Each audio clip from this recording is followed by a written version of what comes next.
Nothing in this program should be considered investment advice. It is for educational purposes only. Please hit pause and read this disclaimer in full. Is the deep state gonna, like rats, turn on each other and try to be the first to come up with a plea deal and give up? Are they gonna eat each other up, or are they gonna fight to the brutal end between now and January 20th?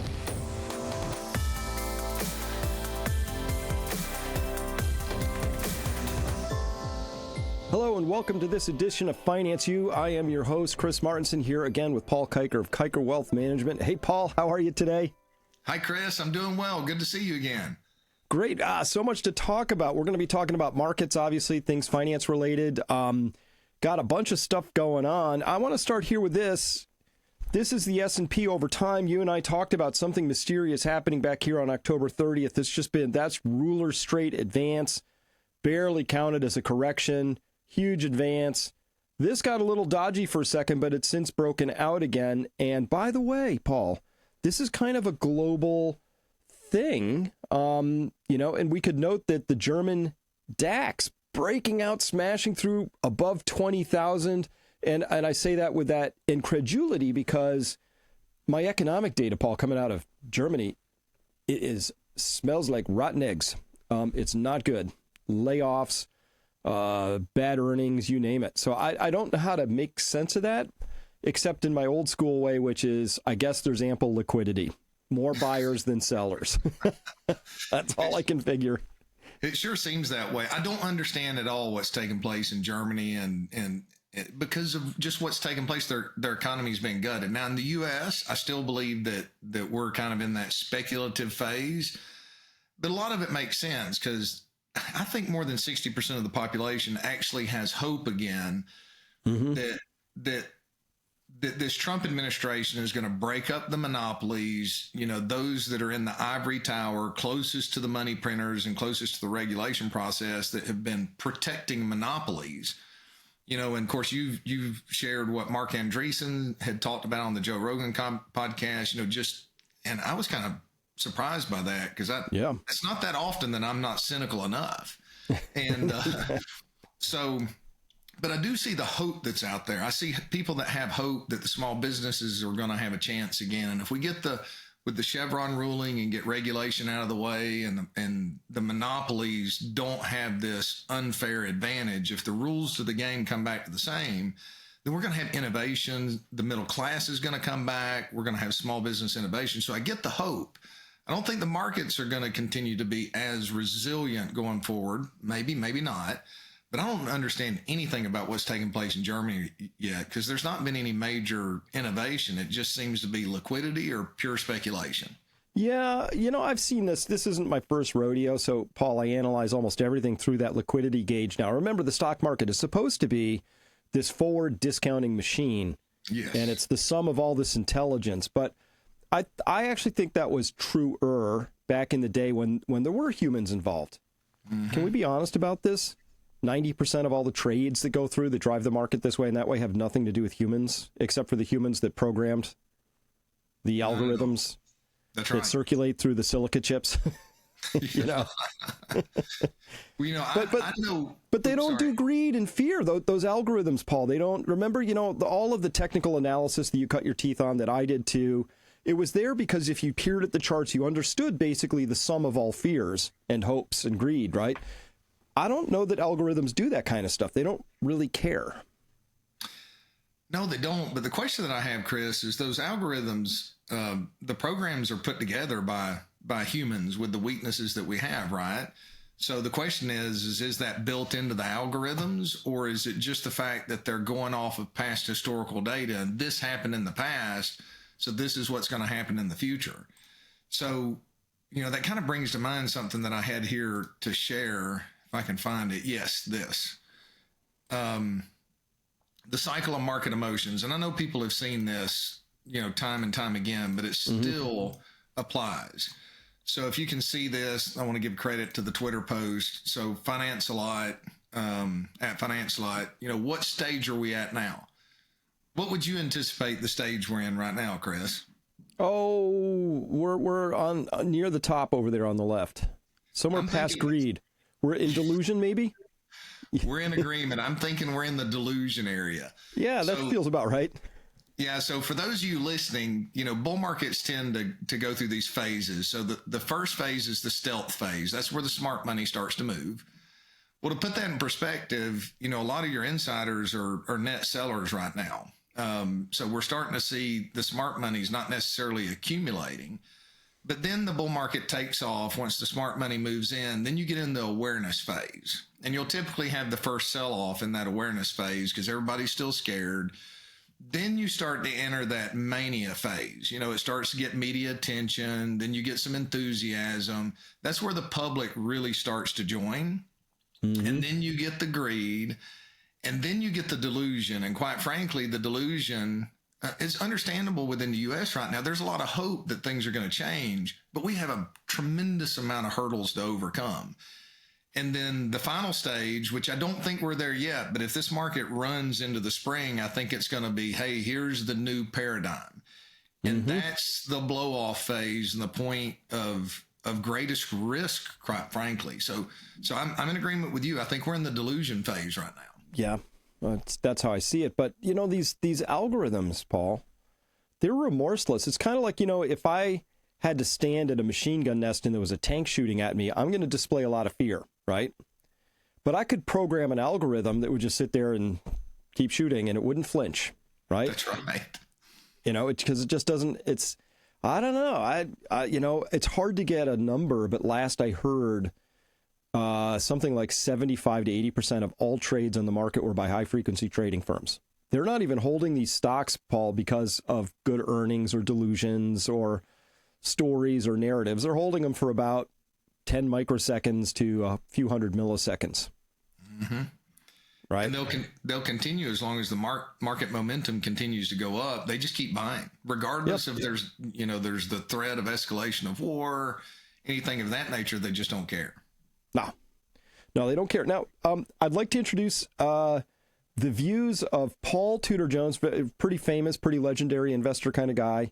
And he's introducing a term here, kayfabe, which I wasn't that familiar with. But kayfabe is that state of agreement that exists between WWF performers and the audience where everybody knows it's fake, but they agree not to talk about that. That's kayfabe. Okay. So that's that state of suspended disbelief that exists within the pro wrestling world. All right. So let me just make sure I got this dialed up loud enough so we can hear this and go. Term that I'd never heard of called kayfabe. And in wrestling parlance, that represents the unspoken, unwritten, tacit agreement between the wrestlers and the fans about the illusion that's going on in the ring, the suspension of disbelief that what's going on in the ring is actually, we know it's scripted and we know it's a performance, but they ask us to think it's genuine and real. And so that's what you think this is? Yeah, we're in an economic kayfabe right now. And it's not just the United States. We're in it in the UK, in France, Greece, Italy, Japan being the biggest of all. It's this economic kayfabe. And the question is after this election, will we have a Minsky moment here in the United States and U.S. debt markets? Will we have a Minsky moment where all of a sudden there's a point of recognition that what's going to happen or what they're talking about is actually fiscally impossible, financially impossible? So are you betting on a Minsky moment? I am clearly not going to own any fixed income, and I'm going to be short the back end of fixed income because it's just completely the wrong price. I had not heard that. And Paul Tudor Jones is brilliant, for those of you that don't know him. Yeah, economic kayfabe. So two things to decode for people. The Minsky moment, Hyman Minsky termed this thing that sort of, I'm going to paraphrase it badly, but the way I understand it, Paul, and add to this if you can, that everything sort of persists along until that moment when people recognize that it wasn't what they thought it was, and then you get these sudden sharp shocks to the system. A Minsky moment is sort of like everybody deciding that the dollar is way overvalued and running for the exits all at once, and the exit's only going to be this big. I'm holding my fingers up in a little circle. So, but it's interesting. He took that saying, listen, this kayfabe is existing across all these economies, but he interpreted that to say, I'm not holding fixed income. Yes. How do you read that? Yes. Well, that tells me that in his estimation that the fixed income market is completely underpriced, which, we've always been told that the bond traders are the smartest individuals in the room, and they are. They really are.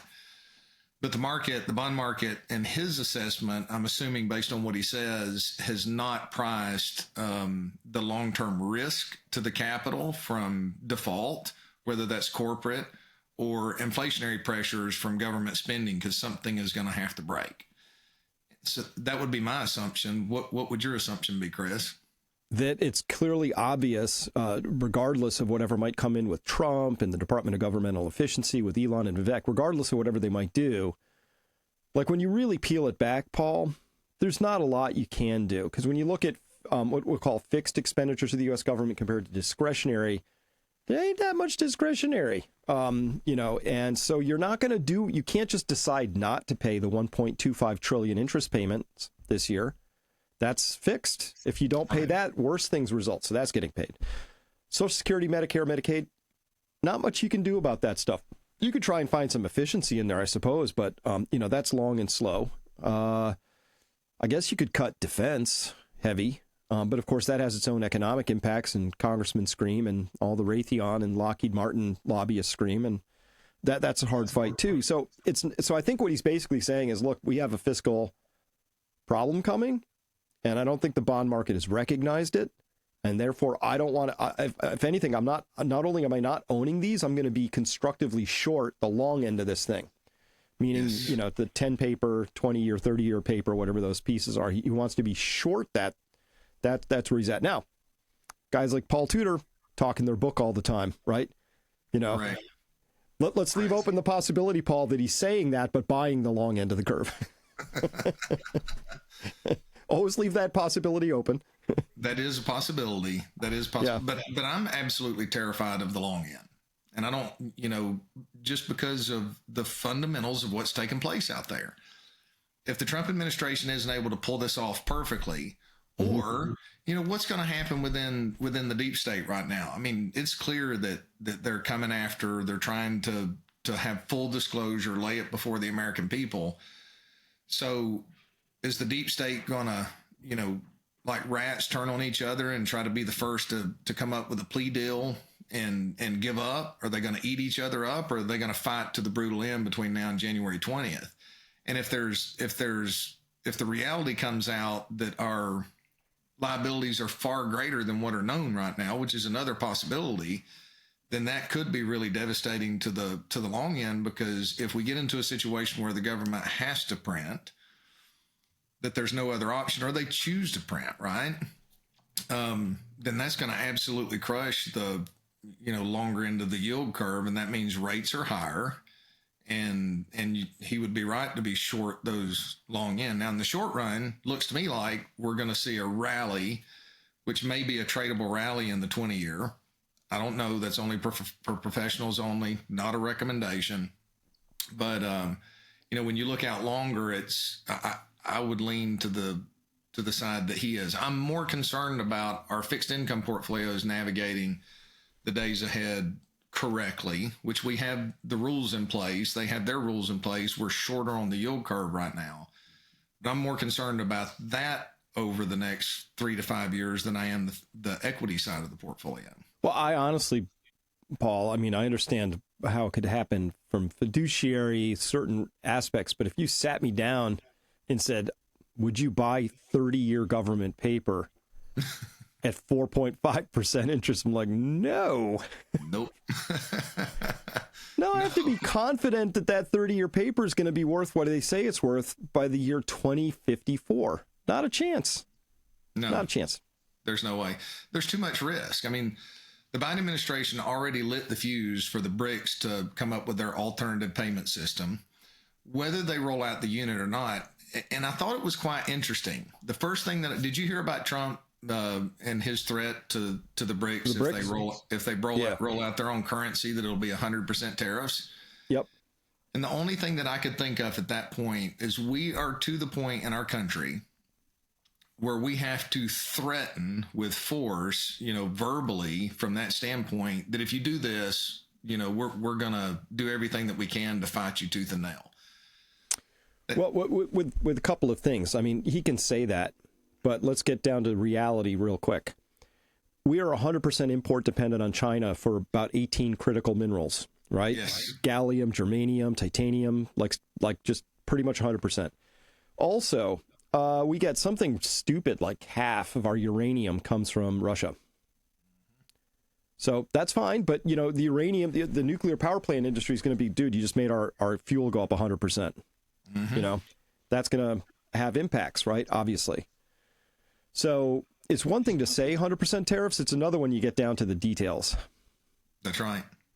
Well, and think about the inflationary impacts that's going to have. If, let's say, he actually does that, that's going to be highly inflationary until we can rebuild within the United States. And then that's going to be inflationary in itself because our labor is a lot more expensive than what it is, at least for now, in the other countries that are out there. So there's going to be a period of time, and that inflationary pressure would absolutely destroy the long end of the curve. Yeah. So we're in a very tough situation where it's going to have to be navigated perfectly and with God's grace to come out of this without any bumps or bruises or catastrophic events. Yeah. Well, it certainly requires being nimble and, having a risk managed approach.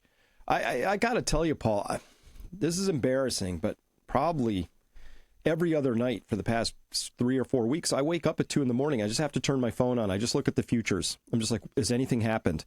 Because I'm kind of expecting something to happen and nothing happens. Nothing. And that nothing actually alarms me more than a 5 or 10% correction would actually make me feel better.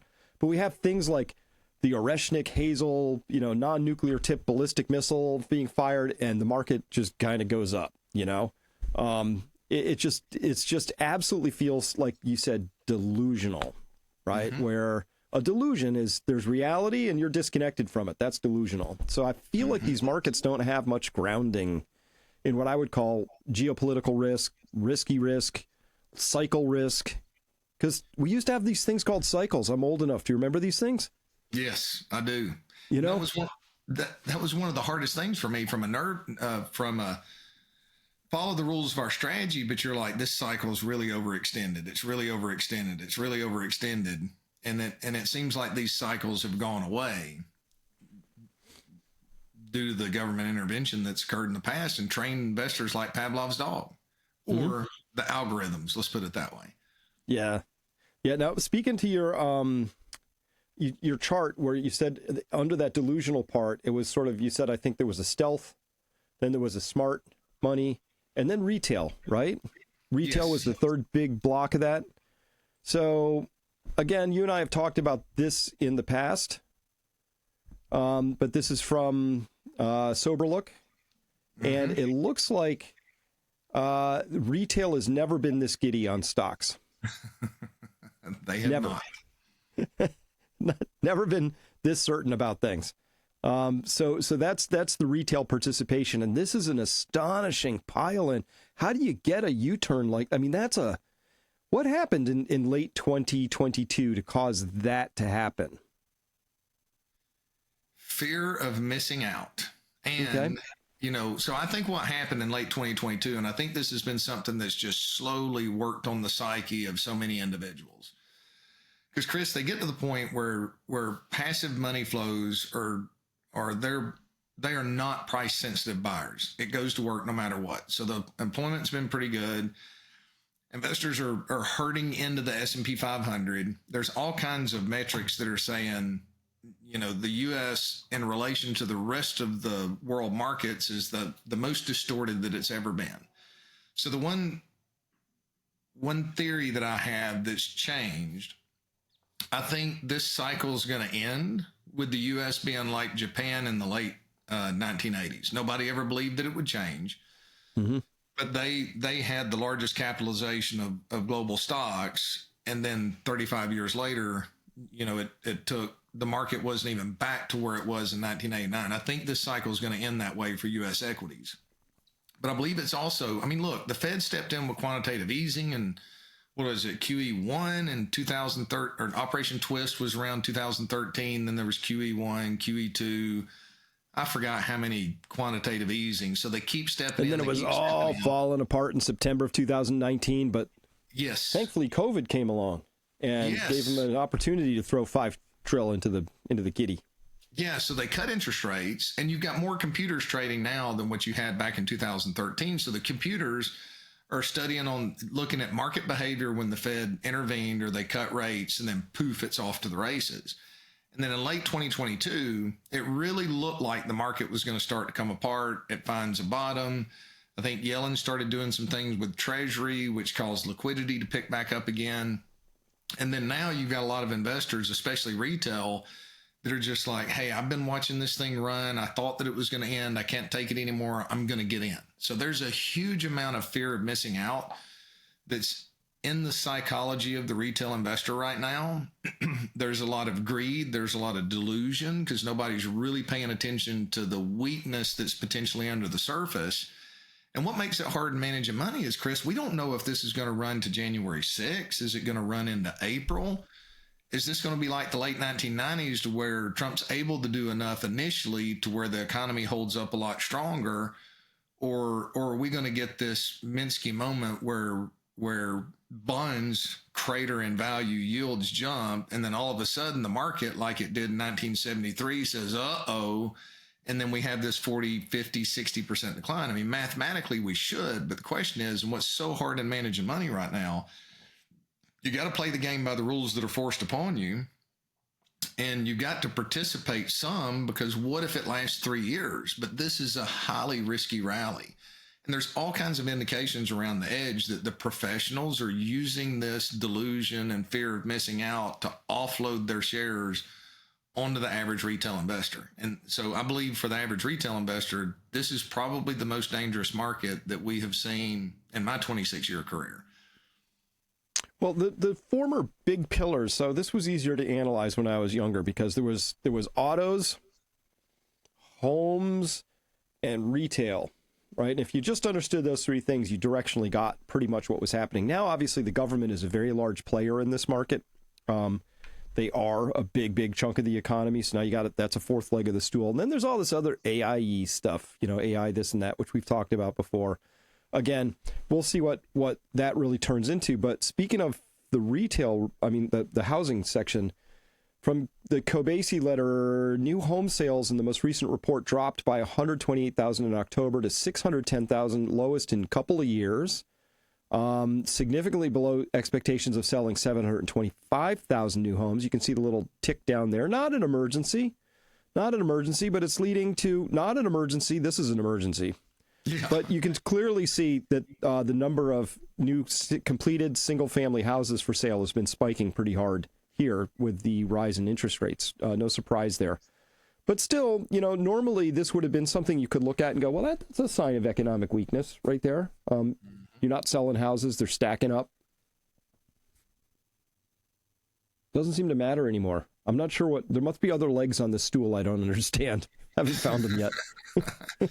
Well, I think it doesn't matter just because the average individual thinks that everything's going to be instantly fixed over the next 12 months. I really do believe that. And I know, look, he won the popular vote, but I think it's well more than 60 to 70% of the populace, just based on my observation, that have all this hope that things are going to be great and Trump's going to be able to solve all of our problems immediately.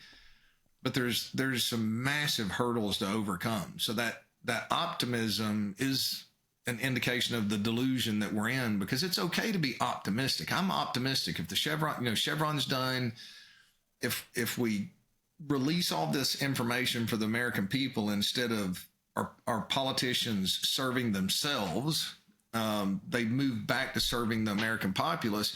Chris, the innovation that we're going to have come out when these monopolies are no longer protected is going to be incredible. Because you've been in the business world. Monopolies don't want innovation. They want to milk every penny that they can out of the product that they have until they're forced to do something else because it costs money to change that process and reinvest back in. So if we can eliminate the protection around the monopolies, our quality of life, I believe, as U.S. citizens are going to increase dramatically. We're going to have better products, small businesses, middle class going to come thriving back again. But at the same time, that's going to change because when you've got, what is it?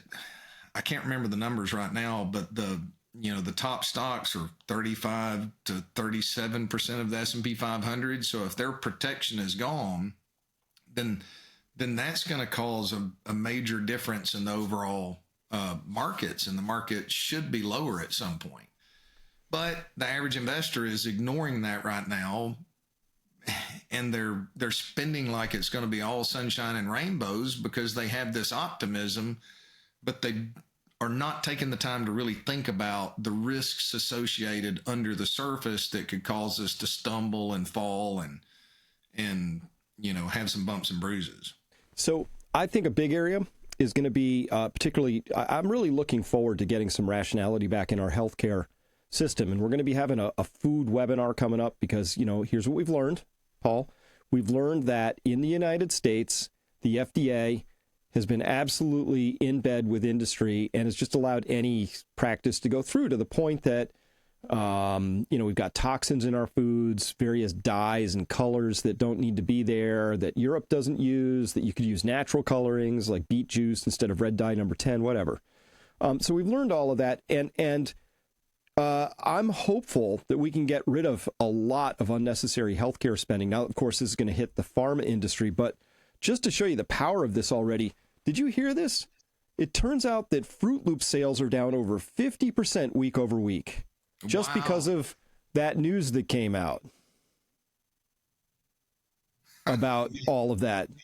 RFK Jr. got on there, put a little thing out, showed a package up. He's like, why is all this junk in Fruit Loops? And parents caught on and it went viral. This is not something you're going to read about in the mainstream news because their job is to protect the sales of this company. Kellogg, got to protect Kellogg, despite the fact Kellogg's inarguably been putting stuff in their cereal that's indefensible. Like, why? Why put these nasty chemicals in there? Well, you already said it, Paul, because they have a monopoly on it and because they can. Nobody's forced them to spend the extra half a penny per box to do it the right way. Mm-hmm. That's why. When you shared that, the only thing that I could think of is in the Bible where it says, my people die for lack of knowledge. And all that secrecy and all that protection. So now the knowledge comes out, points it out to parents, and the ones that care about their kids immediately make a decision to do something different. That's what we need. That's what America's supposed to be, and that's why the truth is so important. And I hadn't heard that, but it doesn't surprise me because I'm starting to see, of course, Brittany, one of my team, just had her second child. Mackenzie's got 4 kids. And they're having these conversations, as you've been talking about food webinar and things I've shared with them at the annual summit. And they're reading labels now, paying attention, sharing information with each other. And it's hopeful. And especially with the food webinar you have coming up, I cannot wait to sit in and listen and learn. Well, it's important stuff. I mean, if you haven't got your health, none of it matters. So, and there's ways we can be lots healthier. So we'll see how that all turns out. But again, you're right. That's why I sort of object to watching whoever it is. I know it's very important to them. Markets have to go up, right? And they spend a lot of time massaging that, and it's a whole machinery. And I get their rationale. And maybe I'd have the same one sitting in their hot seat, Paul. I don't know. But I look at it, and it's just not the truth, right? Mm-hmm. The truth is letting real people sort of hash stuff out and settle on what they consider to be reality at that point in time. So we have a lot of unreality out there. I worry that people are going to be harmed for lack of access to information. Yes. That's why I do what I do, right? It's like, this information's out there. That's a ridiculously important role. I mean, the people that I've talked to, hundreds of people around the nation that say you saved their lives with the information that you shared with them in COVID. You may not get to hear that all the time, but I hear all the different areas that you've shared information that's made life-changing impacts on those who have listened to you. That's a big deal. Chris, one thing that I'm concerned about is especially with Biden comes out and says, "I will not pardon my son. I will not pardon my son. I will not pardon my son." And I know I'm going down a rabbit trail, but I'm headed to a point here. And then all of a sudden he comes out with this blanket pardon, and I want to table that for a minute because it's just absolutely unbelievable. So what I'm worried about is we know how the media acts. It's all on technicalities, right? Biden created all these jobs after the COVID restart. He claims all these jobs and wants to make himself look great compared to all the presidents in history, but a lot of it was just restarting the economy again, okay? In technicality, they were jobs.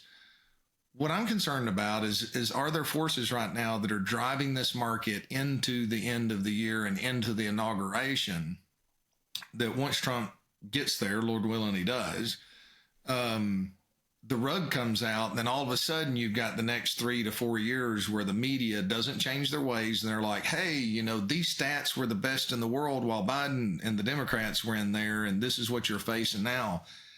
I just see all of this planning and deception and telling, I'm going to tell you one thing and I'm doing something else.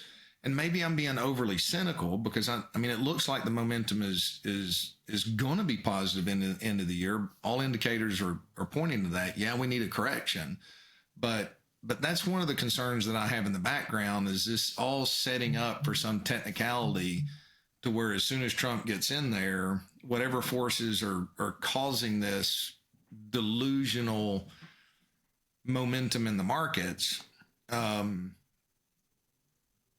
get rug pulled, and then the media forces spend the next 3 to 4 years saying, oh, you had it so much better before, you had it so much better before. I don't know. That's just a thought that came to mind. What's your thought about that? Well, look, let's be completely honest. Trump is going to be inheriting a box of lies. Yeah. They were lying about the job market, right? They were lying about the strength of the economy. They were lying about inflation. They were lying about all of it. Who knows what we'll find if we really dig under all of that, right? And you mentioned, the whole jobs thing, and like, oh, look at all the jobs that Biden created. Presidents don't create jobs in the private sector, but they can influence jobs at the federal sector. So Lynn Alden put this up just the other day. Would you look at this? Billions of dollars that are spent on, interest payments. And you look at this explosion right here, right? Mm-hmm. Well, the federal jobs has almost the exact same explosion during that same rate. If you look at total federal jobs over time, they really I think we piled on like another 1.5, almost 2 million jobs in the last few years here. So at a minimum, if I was just coming in to try and rationalize all this, I would say, you know what, we're just rewinding. Whoever you hired, I don't care what department you are. I don't care whether you have contracts on these people. Whoever you hired since 2020, just undo it. Just start there. We're rewinding, right? And don't make me mad because I'll make you rewind to 2015, right? Just get it done. That's good.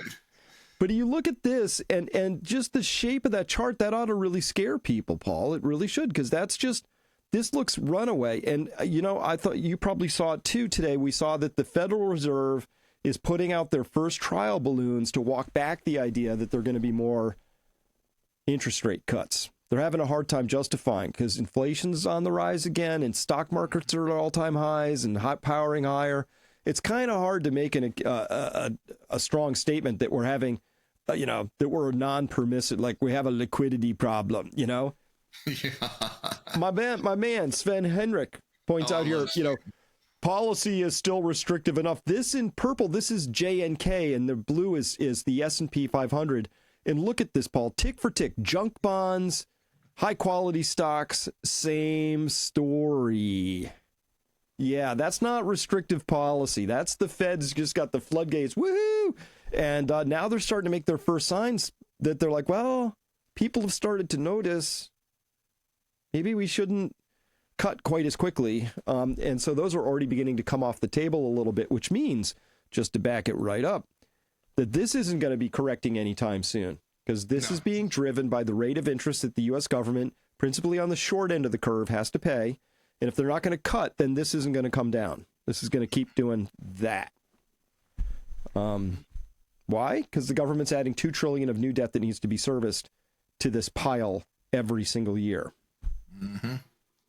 So even if it was at 4%, if you could somehow get paper out the door at 4%, you sold all 10 years, 4% of 1 trillion is another 40 billion a year. Mm-hmm. So another 80 billion would go on to this, which would be a pretty good chunk. Minimum. Well, and most debt is pulling future consumption forward. So you're spending your future today by borrowing money. Now, if you invest into something that can generate a tremendous amount of income, that's great. You're investing in manufacturing where it can produce more than the debt that you're paying. But all I can think of in that chart right there is, I've been doing some due diligence for some clients that are looking to buy some businesses. So in that due diligence, you're trying to pour through everything that you can, because every business owner in the 3 to 4 years prior to selling the business is going to do everything they can to paint those books as good as possible. If I saw a debt chart like that on any business that a client was wanting to invest into, you know what I'd tell them, Chris? I'd say, look, I'd take a chance on somebody else buying this, but how about you just sit back and wait till they get into financial trouble and go buy them for pennies on the dollar when they have to go into bankruptcy, because that's not a chart that I would be aggressively, recommending any client aggressively buy. I'd wait till the inevitable pain and the consequences of their decisions came to fruition, and then take advantage of buying it so you're not stuck with it. Corrections can happen. It's fine. I actually like them. I do Takes too. the deadwood out, Mm-hmm. I'm this guy. I thought GM should have been allowed to go under back in the day. And they're like, oh, we would lose so much. Like, well, Elon showed you could come along and create a whole new car company, if you had a new innovator come in. And I mean, honestly, I think somebody ought to just say, whoever built the 2005 Toyota Camry, hire them, because those things won't die, dude. Those things, they're still on the road. They're so boring. You go out every morning, they turn on, and they go where they're supposed to go, and that's the end of the story, right? That's the whole thing, They operate, and I'm sure they're stolen, but they're not the first car that somebody looks to steal. So there's a good chance in a bad area that you can come out and still get in the car. So, yeah. That 2005 Camry, that is like the dragonfly of car evolution, right? Like, nah, we got it. Like, don't even change it. Just keep making those, until somebody exceeds that level of reliability. Yes. Hey, one thing I did want to share too. So Tavi Costa, and I like him. I know you've referenced him more in the past. He points out, and I've talked about this before, about how the U.S. has just been, accounting for the large majority. It's been the only game in town of the major indexes basically since 2008. For the past 16 years, it's up dramatically. And I can show that chart in a minute. But he says U.S. stocks currently account for 73% of the MSCI World Index, the highest single country weighting ever recorded in its history.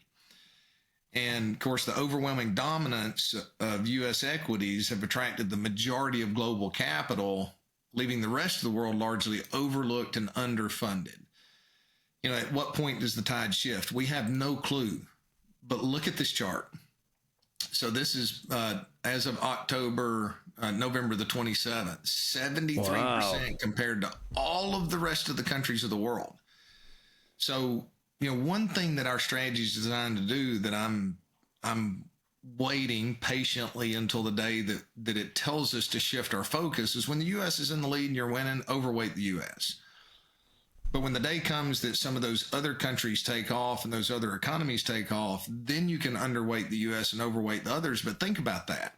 When capital's easy, you can be sloppy, you can be lazy, you don't have to run everything efficiently and fine. But the rest of these countries in the world, not all of them, I mean, we look at what Germany's doing, but you look at South America, some of the BRICS and these others. Portugal's been quite amazing what they've been, Poland and Portugal, what they've been doing has been quite amazing. So they're fine-tuned machines. So whenever this bubble and this chasing of U.S. equities, because they're, now there is no alternative. Back when interest rates were low, buy equities because of TINA. There is no alternative. Now everybody's saying the TINA is you got to buy U.S. equities because there is no alternative.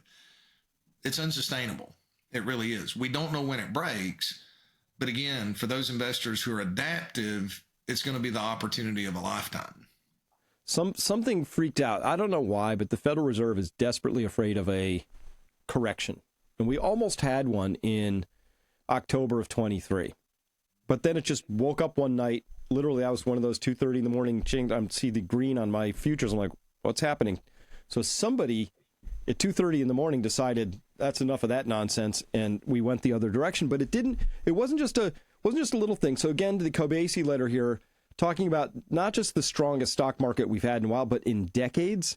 S&P up 26.5% this year, on track for best annual performance in 26 years. Paul, this year, like of all the things happening this year, I'm like, this is our best year ever. Like, try and make sense of that fundamentally. But again, that doesn't matter at this stage because we're in a different part of the story.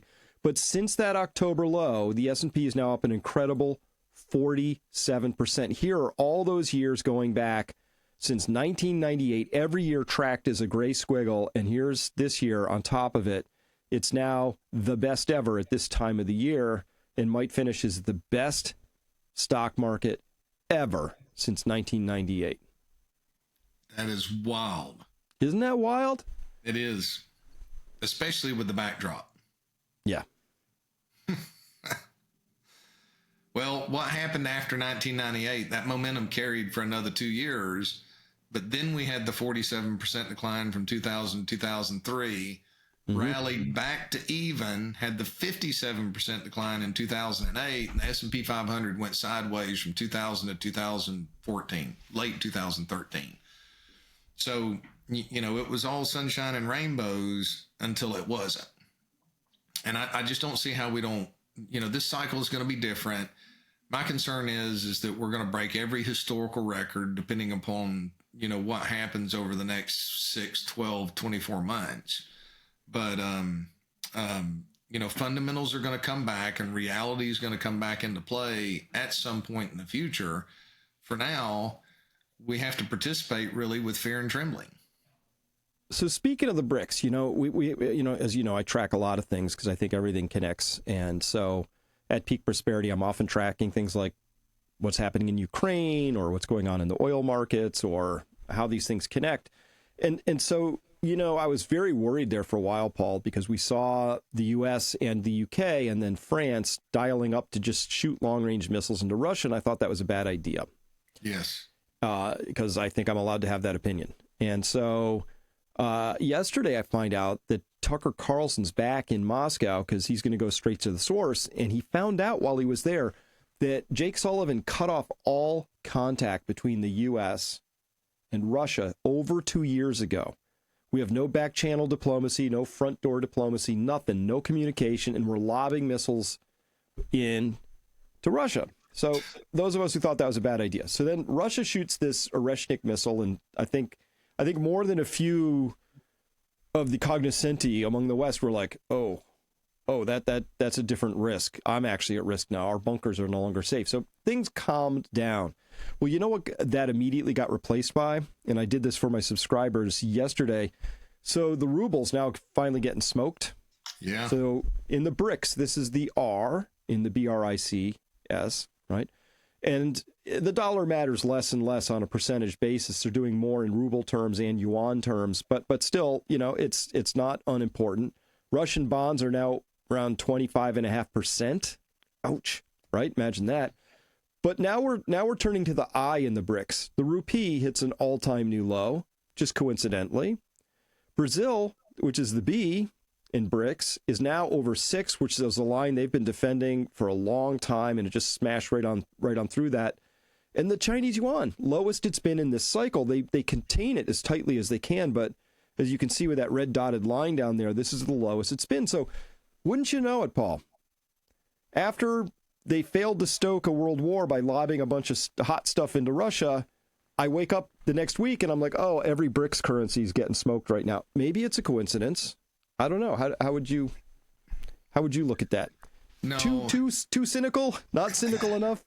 No, I don't know where to play myself anymore. I don't think you're too cynical in that case. I don't believe that that's a coincidence. Now, look, I mean, I don't do it for clients, but I really enjoyed currency trading up until about 2013 when something came in and completely distorted the currency markets. So I still enjoy following them.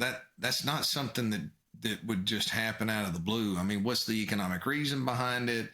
You know, that happens to come through. I mean, that's a warfare tactic, is to go after their currency. And when you hear of what's taken place out of Russia and how their economy is holding up far better than what anybody anticipated. You know, China's got all kinds of problems. So I can understand China a little bit more, but Brazil, India, they're plugging along just fine based on all the data that we're looking at. That doesn't make sense. That if it was just China, I wouldn't be, you know, that wouldn't raise my eyebrows that much and wouldn't lead me towards cynicism. But when you're showing we've got the ruble and the rupee and the real, the Brazilian real, that I don't think that's a coincidence. Well, it just says that, look, you know, it is warfare by any other name. And I get it. International trade is bare knuckled brawling. And you got Trump in place now, which if you saw, Canada was complaining about some tariffs or something. He said, hey, how about if you just become our 51st state and Trudeau, you can be governor, right? He plays it. He definitely, Trump has got the art of the deal down. You know, he doesn't play the nice game like you're supposed to. You know, no, that was we are a long tradition between our two countries and we value each other and we're going to look for a long and fruitful way to blah. He doesn't do that. He's like, how about you become the 51st state, right? But I think he's playing hardball, getting ready to play hardball with all these countries out there, and so. Well, I mean, he's gonna have to, because you can see most of them have been in support of the deep state and exactly what they've been doing. You know, from what Canada did to the truckers, they had the ability to do it a lot easier than what we could have in the United States, I guess, with our laws at this point. So I don't blame him for playing hardball. I looked at it and I was like, oh, he just gaslit the media. I can only imagine how this, you know. I told my wife, I said, we got to watch the media this afternoon and see what they're saying about this. And we did. And I came home and I was like, look, I don't want to watch the media, so let's just turn it off. Yeah. Well, you know, let me tell you what I'm hopeful about, though. I am really hopeful that we can start to reverse this administrative state, you know, where 1,000 pages of rules becomes 10,000, becomes 70,000, becomes whatever.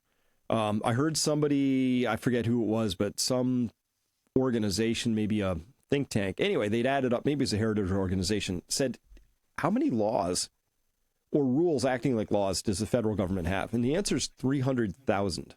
300,000? Mm-hmm.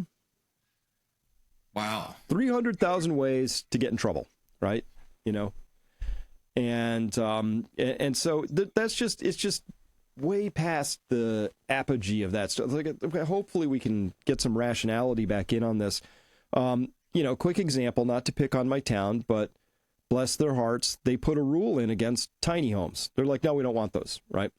Like, and our town, by the way, could use any help it could get at this stage, right? But somebody decided that was a bad thing because, you know, I think it was a tax decision. Like, you know, we can only tax tiny. They're going to be worth less. So we can't tax them enough. So not on balance, they're going to cost us, I guess. But I'm over here looking at it like, look, if young people can't afford starter homes, why would you pass a rule to say we don't want young people in our town? They didn't think it all the way through, you know? That's the kind of rules that just sort of come forward, make sense to somebody, and next thing you know, you have to live under it. And I would submit that my town is a fractal representation of all the towns out there, and we're suffering because of the rules that we've imposed upon ourselves. They're not helpful anymore. Nobody can even justify them. Like, this rule, how does it make your life better? Yeah. Or my life better? Like, it's a stumper. Doesn't make sense. So our local county, the county that I grew up in, did the same thing about 2 years ago. They banned the tiny homes. And I don't understand that. Like, if you want to live in a tiny home, that doesn't even go with the narrative of, you know, going green and reduce your carbon footprint and all that, because a tiny home reduces the carbon footprint. So why in the world are you trying to stop people from having affordable homes? I don't understand that in any way whatsoever, because they're telling us reduce your carbon footprint, but, oh, you can't reduce your carbon footprint. That doesn't make sense at all. No, it doesn't. I don't. I have dim memories of it because we moved out when I was 6, but I'm pretty sure now that I'm an adult, I can add it up. 2 bedrooms, sort of a split level-y thing, come down into a living room, and there was a kitchen. That was it. Bathroom. Maybe 1,000 square feet. Maybe. That's the home I grew up in. We're 4 of us in there. Yeah. You had 4 in there. In 2 bedrooms, so you shared a bedroom with a sibling, didn't you? Yep. Yeah. Yep, 1,000 square feet. People would not. Can't live in that anymore. Did they That's my garage. Did they ban 1,000 square foot home in your local municipality? I can't remember what the square footage is here locally. I can't remember what it is, but it was the tiny home designation, which I think is somewhere in the 400 to 500 square foot zone. But again, if somebody wants to solo live in that, right? You get a bedroom, you have a kitchen, you got a bathroom. Why not? Why would you not allow somebody to live in something? I don't even understand. But it gets me back to my earlier point, which is I actually, Paul, if I could support something, we would do away with income tax and property tax. I think neither of them is rightful. Neither of them comport with this idea of freedom or liberty. I rent from my local government. You rent from your local government. Everybody who has a property rents it from their local government. And by which I mean if you don't pay your taxes, they take it from you. That's a rental arrangement.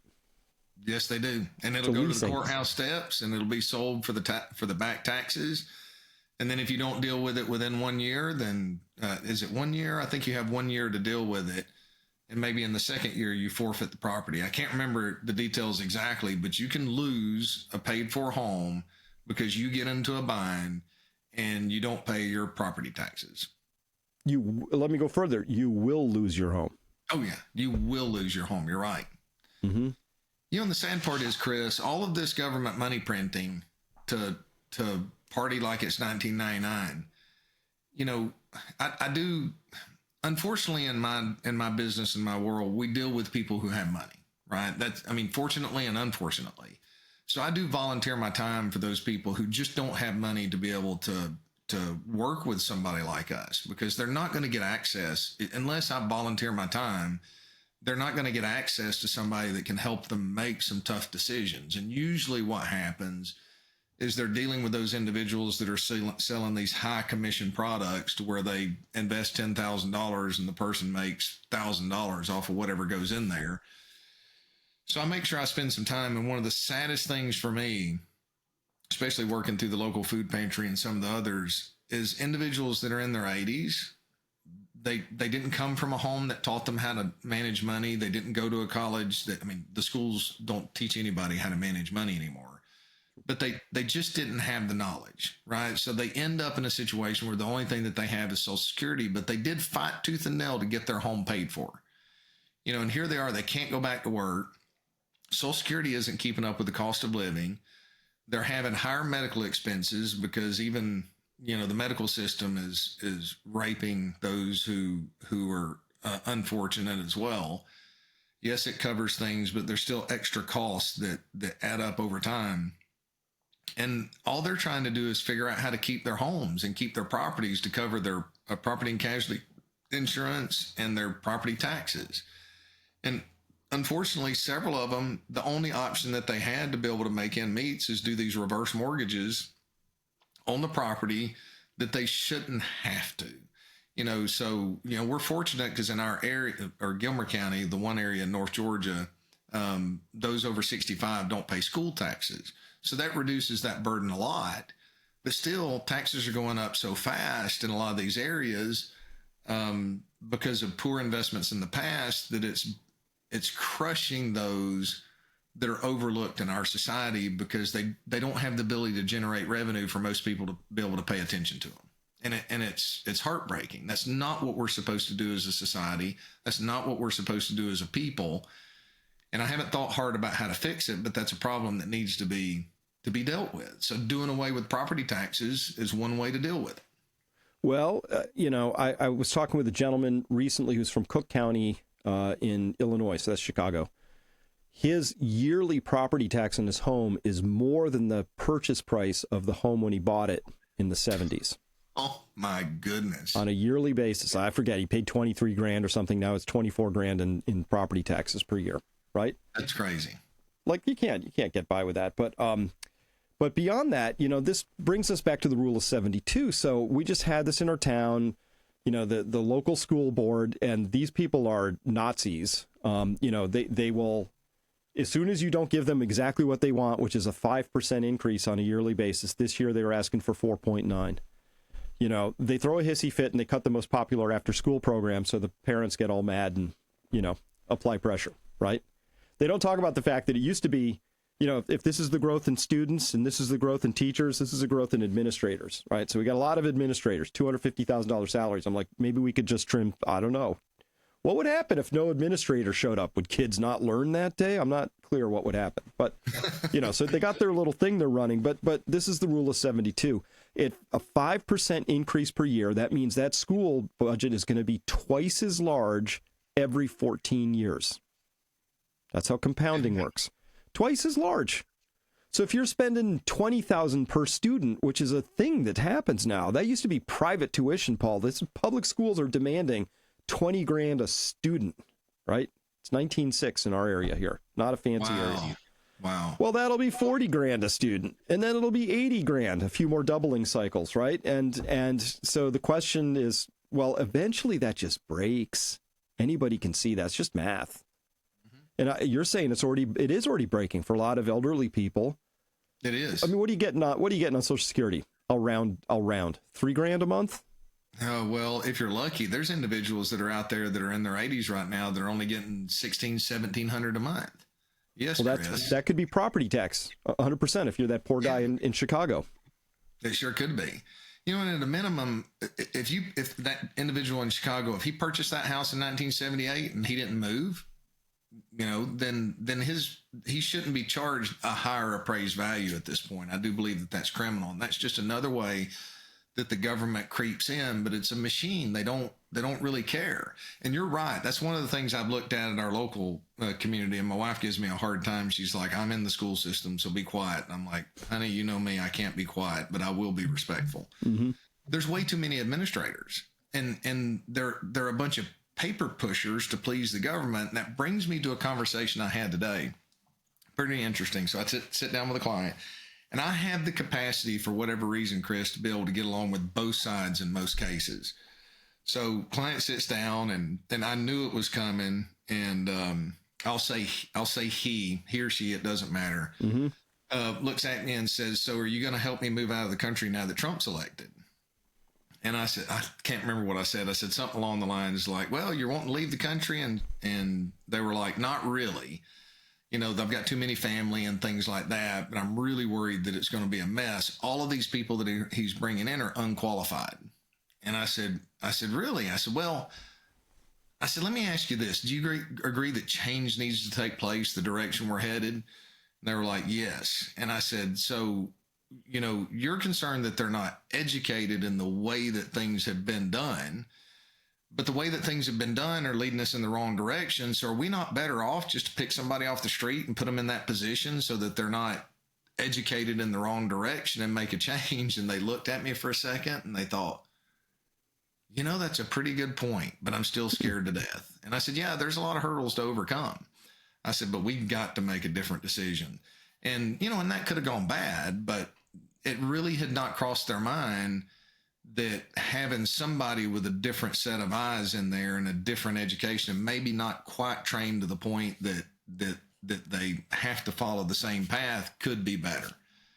And, maybe I'm fortunate that they are open-minded enough to have that conversation, but, there's this belief that you have to have all these administrators.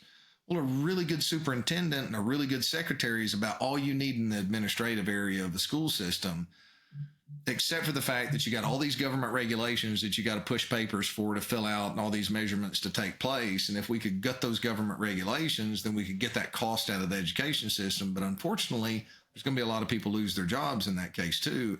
And we need that, Chris. We've got to endure that pain to move people into creative, productive positions instead of paper pushing positions. And just because you're trained with some certificate that puts you in the administrative halls of power in the school system doesn't mean that you're serving the students or the people. I agree. You know what, Paul? I just want to unleash the good people of this country to just do what they're going to do, right? Yeah. And so we saw there's lots of, I know it's out of the news cycle, but I just did this on my Signal Hour podcast, just came out and talking about what's going on in Western North Carolina. And it turns out, there's still 5,000 displaced families and FEMA's doing nothing and all of this stuff. And that's not true. FEMA's doing one thing.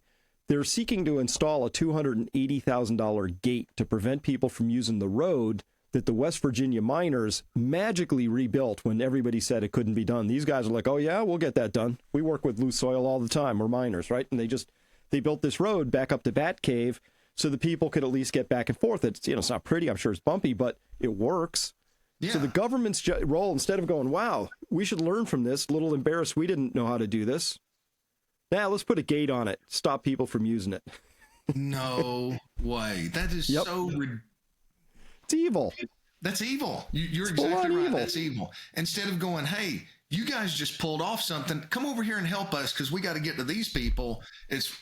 We're educated and we're better than you. So get out of our way. We're going to shut it down. None of that makes sense to me. The only word that works is you're right, Chris. That's evil. Well, speaking of this is when I know that like I'm just so astonished with what people can do. Is this so this is the Blue Lagoon here where I've been, and it's this beautiful hot tubby area in Iceland, and it's being attacked by this volcano, and it's like there's all this lava headed a certain direction. Well, wouldn't you know it, the people in Reykjavik figured out how to take the lava and they sprayed a whole bunch of water on it and they hardened it up in one direction and got it to go another direction, and they saved their tourist attraction. Okay. Wow.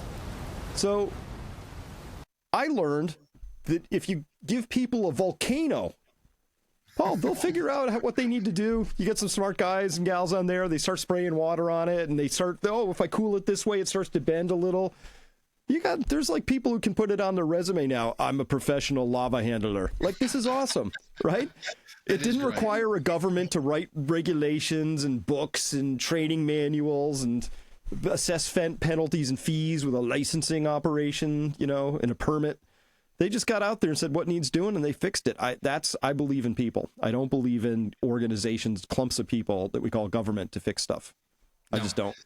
I'm with you, and it's a level of arrogance, Chris. We need to unleash the American people. Look, there are people that dropped out of school in the 8th grade because they had to take care of their families.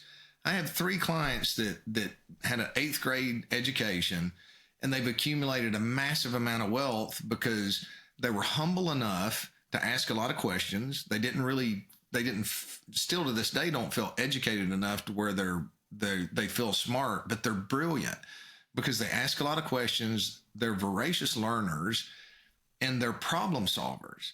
So you've got these individuals somebody that graduates, with these degrees and gets this certificate and, hey, you should hire me because I'm from this institution, look down upon the person that graduated the 8th grade, or then they're jealous, they justify it and say they're, well, they were lucky, they couldn't have done that smart.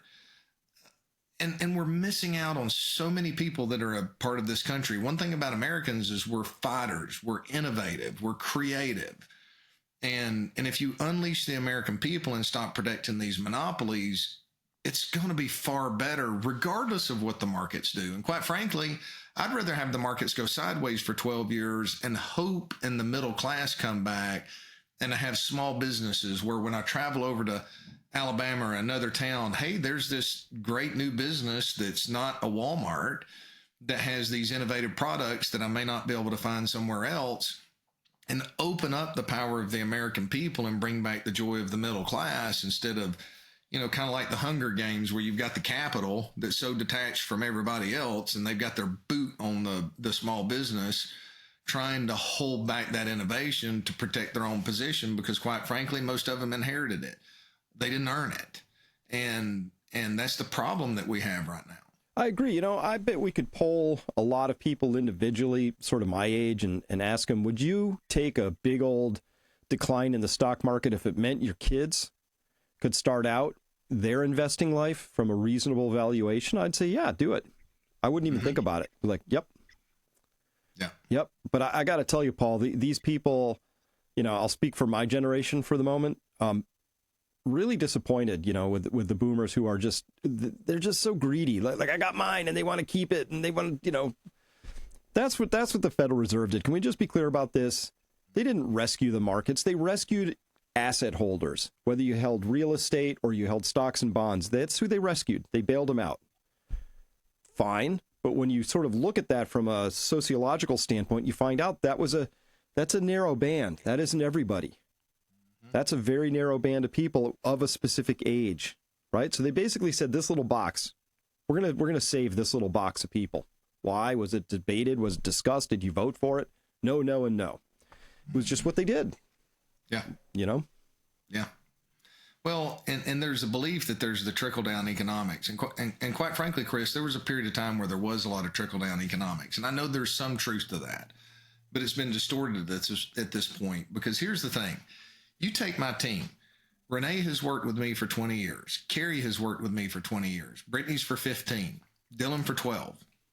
We're a family, right? So the better that we do in the business, the better they do across the board. I don't, my head's on the chopping block. If something goes wrong, I'm the one that everybody comes after. So yes, I have to reserve a little bit larger part of the pie because I'm carrying that extra risk. That's just part of what happens in business. But we make sure that they're very well compensated. And I've seen so many businesses and business owners that built that business, that had those employees that were just as crucial to that business being built, that were overpaying all of their employees when they sold the practice. And then private equity or somebody else comes in, and you know what the first thing they do, Chris, is they gut all of the high-paid, long-time foundation employees that are the most valuable that's in that business, so that they can strip the profits out for their own pocket. There was a time where there was integrity. When you had a lot of small businesses in our country, I believe that top-down, trickle-down economics worked because there was the integrity to take care of those people. But for whatever reason, we've moved into a point in time in our country now where we're so self-serving in the corporate business model that it's, hey, I'm going to go buy that business and I'm going to be efficient, which means I'm going to gut all of the high-paced employees. Because I'm a monopoly, right, and I have not much competition because I have access to capital on Wall Street that the person next to me doesn't have, I'm going to cut my services. Your service is going to be worse. Your product is going to be worse. But, man, my profitability is going to be great. And, look, that's the world that I have to swim in because I have to help people grow their money. But we have a moral problem in our country that I'm hoping will change. And all we have to do, Chris, is get the government regulations out of the way because they're protecting the monopolies. They're not protecting the environment. For every one that's protecting the environment, and I'm just picking this number out of thin air, there's probably 25 that are protecting a monopoly. And even the banking system, after all the banks went down in 2008, they've raised the barrier of entry to start a new local bank to the point that you can't do it. It's just not worth the risk associated. So now you've got a few banks that are making decisions out of a town or a city hundreds of miles away to impact your local community. And it doesn't matter what your reputation is in the local community because a handshake and your character doesn't matter when you go to get a loan anymore. What matters is what that central planner at that monopolized bank in another city thinks should take place in your local area. And we got to get that fixed. I don't know how they fix it, but I hope they do. Me too. That was what was so frightening about that Mark Andreessen interview on Joe Rogan, which was he talked about, at least in one part of that the plan that they told him about at the White House was to create this overarching AI control layer with just a few companies in charge of everything, interfacing with the government to make sure the right things are done. And as we learned recently, right things often mean my political opponents are targeted, harassed, and process as punishment, drag them down. Not really charged with anything, but you have to defend yourself. Very expensive in time and money, So that's, let's not go that direction. But wasn't that the fundamental thing between people who want freedom and people who want more authority right? That's the fundamental break that happened there. And I think people just said, I'm done. I'm tired of the gaslighting. I'm tired of being lied to. This was really offensive to me. Just yesterday, I find out that Biden, somehow they flew his old self to Africa, and he pledged $1 billion to help Africa rebuild from floods. And nothing is being done. Virtually nothing is being done for our own American citizens in North Carolina. Except for building gates to reduce the innovation and access to individuals, right? I was heartbroken over that. I don't understand. Chris, what that reminds me of is a family where you have this one individual that is probably the worst narcissist in the world, right? That goes out and paints this great picture to everybody else, but treats their family like hell at home. And that's what it is, that there's no caring for the American people. It's like, oh, let's go make myself look good in Africa, and maybe they'll record me good in their books. I mean, maybe I'm too cynical in thinking that, but it's absolutely ridiculous. It's so ridiculous. The first question that comes to my mind is, okay, the evidence tells us Ukraine's a money laundering program. So who in Africa is he paying off to have it lined back into his own pockets? Like, literally, that's all I can think of, because we've got good people in North Carolina, not even what happened in Hawaii, and they're abandoning them. Why do we not spend resources on our own people? $1 billion. I can't remember how many $450,000 houses. I can't remember if it was $1 billion or $8 billion. That math's not necessarily easy to do, y'all. But for $1 billion, that would be, I'm just on the top of my head, 2,200 roughly. Yeah, 2,222. Yeah. So, that's a dramatic impact that can be made in that local community. We have to take care of our own people first because it's their responsibility to take care of them. Once our family's taken care of, yes, we can be generous and step out and help another family, but we have to take care of our own people first. And that just makes me so ridiculously angry. Well, that's the first thing I would do if I was, I would do a lot of first things if I was Trump. First thing I would do is I would just have a full-blown federal investigation into election practices. Any fraud I found, I don't care if it was a GOP person, a DNC, I don't care. Libertarian, I don't care. But I'd be coming in hard and find people who were committing fraud, and that would be the end of that. Long prison sentences, very public, trials. Make sure everybody sort of understood what they just witnessed. Stop that. So that would be part one. But anything that we could do now, so, we've talked about it before, but I am really impressed with what Javier Milei has managed to do in just a little over a year in Argentina. They're going to have 8.5% GDP growth this year. The Vaca Muerta shale is on pace now to have 1 million barrels a year. They're going to be an oil exporter. They were an energy wastrel, an importing, impoverished nation. He just axed like half the government agencies, just gone, Like, I got to be honest, I would wake up and I would have a double fist pump of cheer if I wake up, read the newspaper, and it's like Department of Energy disbanded, Department of Education disbanded. Like, just get rid of them as a starting point, potentially. See what happens, right? Yeah. Hey, my favorite video clip that I saw is when Javier Milei goes in there and he's got all these, I guess they were magnetic strips, and he's grabbing them, gone. I was like, yes, let's see how this goes. But he set the precedent. I mean, really, he's a path cutter. So he comes in there and just absolutely upends. Of course, Elon Musk goes in and buys Twitter and just guts the whole place. And everybody said that it would be impossible. And Twitter's X. It should be X. That takes me forever to learn that. But it is so far superior to anything that it ever has been in the past that it's amazing. And it keeps getting better every week and every month. So now that should lead give confidence to the Trump administration, the Doji Council, and everybody that's there. Just wreck the whole system because it's not working for the American people. And what is working will clearly rise to the top. If they just, if we wake up and they said, we're going to have a moratorium on building codes in Massachusetts for the next 5 years, see what happens. You know what would happen? Nothing, except more building, probably. That's right. Well, if I'm having a house built, it's in my interest to make sure that it's not built in a shoddy way that it's going to fall down. I don't need codes to tell me that, right? No. I know what I'm looking at. People, I trust people will do what's in their best interest, you know? They sure will. And if you do it bad, then when you try and sell it, guess what? You can get a bad price because somebody's going to have that thing looked at and say, I don't want That's to right. buy that. But anyway, I'm hoping we can get to that point because you know what, Paul?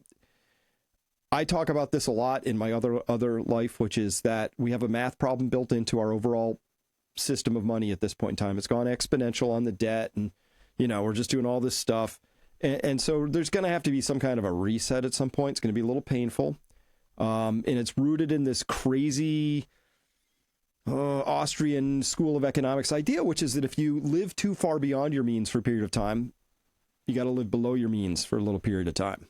Mm-hmm. Just how it is. And we've been living way beyond our means, pretending like it doesn't matter, right? So it will. And I know then you have to translate that into actual tactics that people would pursue, because what do you do with that information? If our money system's really that math problem-y, what do you do, right? And yeah, it's tricky, right? It's not even a coin flip for me, or this coin has 8 heads and just 2 tails, right? There's at least an 80+% chance in my mind that we just try and print our way out of it, because that's what we're going to do. Yeah. Which means inflation. Well, and that leaves that Minsky moment that you started out talking about with Paul Tudor Jones, and what's interesting is if you're going to be short the long end of the curve, what's the one thing that you should be long on the in the interim period, which has not been great in its performance since the election? This is not a recommendation. I got to back out of that a little bit, but one would be inclined to be long gold on the shorter end if you're going to be short those treasuries on the longer end. Mm-hmm. Because one, it's either default risk that he's talking about, right? And gold has no creditor. So it'll maintain that purchasing power if we did have a deflationary environment. So you don't have to worry about the default on the other side. And if it's inflationary, which I'm assuming that that's what he's pointing to, that's what the math looks like it's going to end up being, then that gold, silver, would be hedges. And one thing that's interesting now, look, I mean, I'm open. I struggle with the cryptocurrencies, the Bitcoin. Is this it? Like, it's not been tested, but one thing it is telling us from a longer term standpoint with its move and gold's longer term move where it is here, the monetary system is changing. And we're only going to know exactly how it changes before too long. But gold and the crypto for some seem to be the area that a lot of individuals are going into to say, hey, I'd rather own this than the US dollars at this point or any other currencies. So we won't know what it's telling us until we have the benefit of hindsight. But there's a lot of things bubbling under the surface that leads me to believe that this is a pause in precious metals for a while. And that, from my opinion, you should talk to an advisor, not a recommendation. This is just my opinion for educational purposes, that you should seriously consider buying any dips that arise over the next 6 months.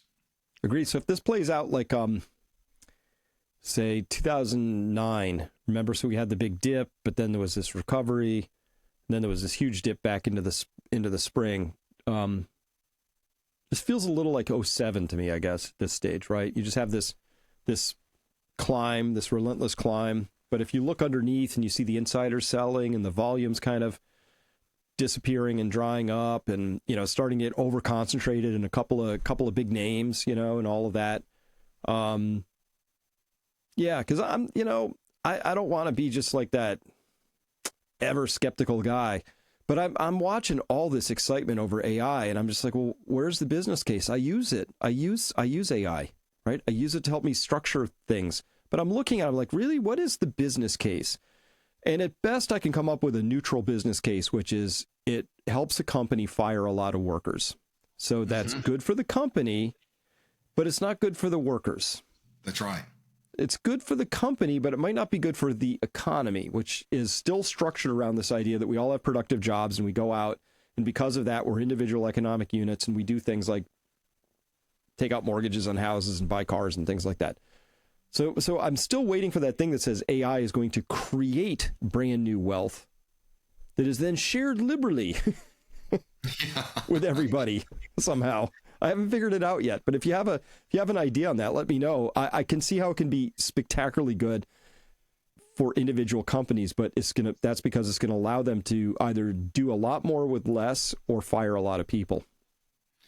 Well, inherently, technology is deflationary.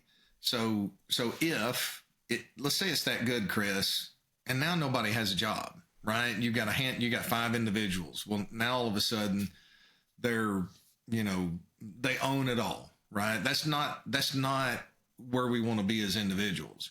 But let's say if it's not that great, but it does eliminate 20% of the workforce that's out there. Well, that is deflationary. Where are their jobs going to go? The American people are innovative, right? But still, if AI is that good across the board, it can take away a lot of innovation. So that is deflationary. So yeah, it might be good towards the company's bottom line, but if they can't sell more, if they're selling 20% less products because there's 20% less people employed and 20% less ability to spend money, then that is going to impact the bottom line in the markets at some point down the road. And then it's going to compound on itself as time goes along. So I know that it's useful. It shortcuts several things for me, but it's nowhere near the point that I don't have, that I don't need all the staff that I have now. It just makes them a little more efficient at their jobs. So still waiting for that killer business case. They're spending as if that's a proven thing, but I'm not clear it's a business driver here. This may be more of a political, even defense driver at this stage. Because there's this idea of what's called a digital canyon, that the first country or entity that cracks over into some sort of like super AI will always remain so far ahead of its competitors, because by the time they've cracked that same territory, you're already well beyond. It creates a digital canyon that can't be crossed anymore. That's the idea. I don't actually know what it fully means in practice, but we'll see. I hate to say this, but there is a book that tells us that there's a point in the future that if you don't agree, that you will not be able to buy, sell, trade, or do anything. And all I can think of is with the computing power of AI, it really could monitor every behavior of every person around the entire globe. So to an extent, it's absolutely terrifying to me. Was this a best-selling book by any chance? Yes, it's the historical best-selling book that's out there. I think it is. Yeah, of all books sold throughout history or given away, it is the number one. And it happens to be in a book called Revelation, which is actually very interesting. Also, I believe it has the distinction of being the first book mass-produced on the Gutenberg press. So a lot of firsts there. I actually did not know that, Chris, and I'm ashamed to admit that. So it was the first book to be mass produced. That makes sense, though. It really does, but I didn't know that statistic. I believe that's correct. I'll look that back up again I heard that a long time ago. Well, sorry, yeah, it got dark real quick. Well, I don't.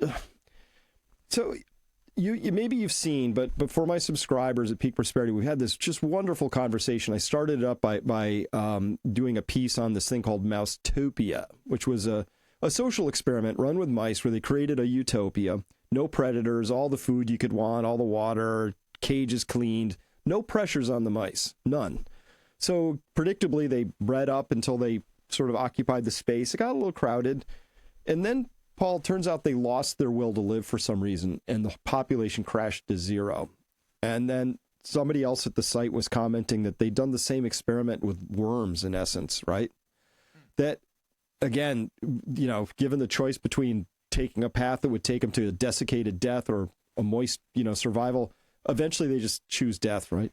And so the idea is that what if natural law God has programmed into us the need to struggle, the need to have an edge, the need to be challenged in some way, shape, or form. And that, so then even the illustrious allure of AI to me sounds like a dystopia, because it's basically saying, oh, don't worry, you won't have to make decisions anymore.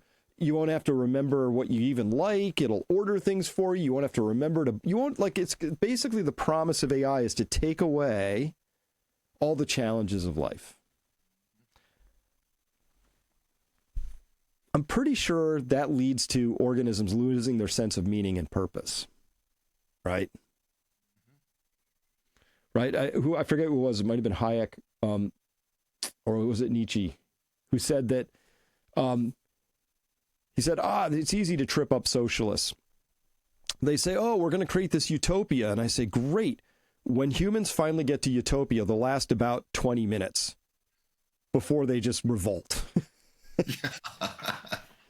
They're going to need some drama in their life. They're going to need a little something, something, and they'll have to recreate that. So I actually think that's part of the other tension. I said freedom versus authoritarianism, but there are people who understand that you build character, you build a good life. Your relationship with your wife, your partner, your relationship with your kids, what you do as a business person, all of it is defined by how much you put into it. The greatest impacts that I've had in my life at the moment, or the greatest lessons that I've learned that have shaped me for the better, at the time were the darkest days that I'd had in my life. And I didn't think things could get better. And on the other side of it, I look back and I thank the Lord for taking me through those periods of time, because either I was prepared to be able to help somebody walk through their dark day, or I was better prepared and stronger for something down the road that was coming that I couldn't see. And so I do believe that struggle, and it gives us meaning to life, right? Like we battled, we overcame, or we even battled and lost.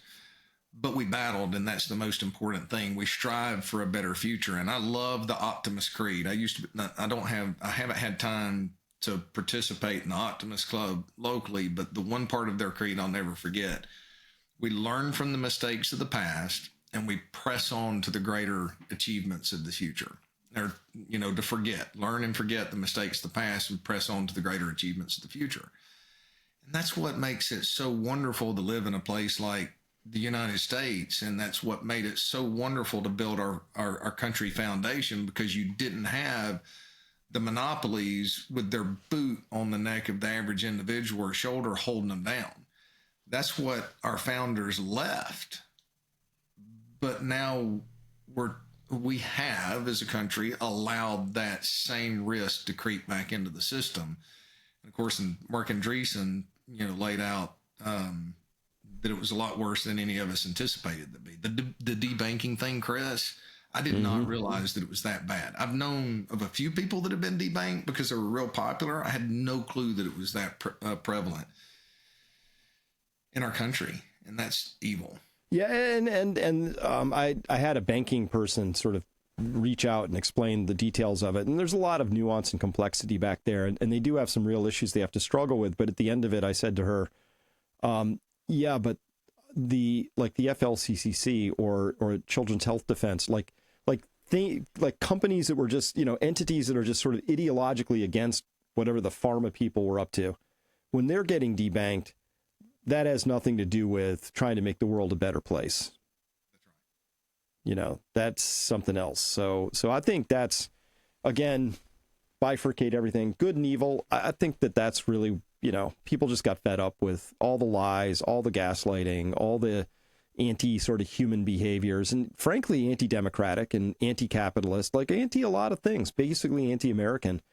That just crept too far, and now we're in the process of cleaning that up, and I hope we can do it quickly and more like Javier Milei. People got upset, beat some pots and pans, but got on with their lives. I hope that's about as noisy as it gets when we do the same thing. And I hope we can get it done. I hope so too. I am hopeful. And I'm excited that we don't have groupthink coming into a lot of these positions that are out there. We need a fresh set of eyes. We need a fresh set of individuals to come in. And I can't tell you how many times that I'll pull somebody in that has no investment experience at all. And I'm like, look, I want your opinion. Here's why we do what we do. What am I missing? And every now and then, I guess it's about 7 years ago, I had somebody ask me a question. Well, why do you do it that way? And I was like, how would you do it? And they shared an idea, and I was like, oh, that's brilliant. Because you're trained in the industry, and sometimes you get these blinders on, and everybody has something to offer, Chris. Even the most foolish individual has something to offer, and that's the problem. We don't respect individuals anymore, respect our average individuals. There's this level of pride that we have, especially in the halls of power, that I know better than you. And that reminds me, there's a way that seems right to a man, and in the end, it leads to death. So I'm hopeful that we're going to get in there. They're going to get in there. The Trump administration is going to get in, do what they say they do, roll up their sleeves, fight what fights need to be fought. I know Elon Musk is not scared of a fight, and do what's right for the American people and get the government serving the American people again. And you know how I know that it'll be working is when we pick up the phone and call Social Security and they go, "Hi, how can I help you?" Instead of, "Hello, hold on just a second. I got to finish this phone call." Click. Yeah. Sorry, I couldn't help it. Well, I'm hopeful too. We got to make it to January 20th at this point in time. We're recording this early December here. So let's hope that everything just goes along and we get some fresh people in and we just can keep moving. That's my sincere hope in this holiday season. So with that, thanks everyone for listening. Paul, thanks for your time. Anybody who wants to talk to Paul and or his amazing team, please go to peakfinancialinvesting.com. Fill out the form. Somebody will be back in touch with you within about 48 business hours, a couple days. You could have a one-on-one with Paul and his team, and it's so worth it. Such a great thing. So, Paul, thanks for your time today. And gosh, I guess we'll see you next week. Yes. See you next week. I look forward to it, Chris. All right. Until then, bye, everybody. Hope you enjoyed this, and we'll be back.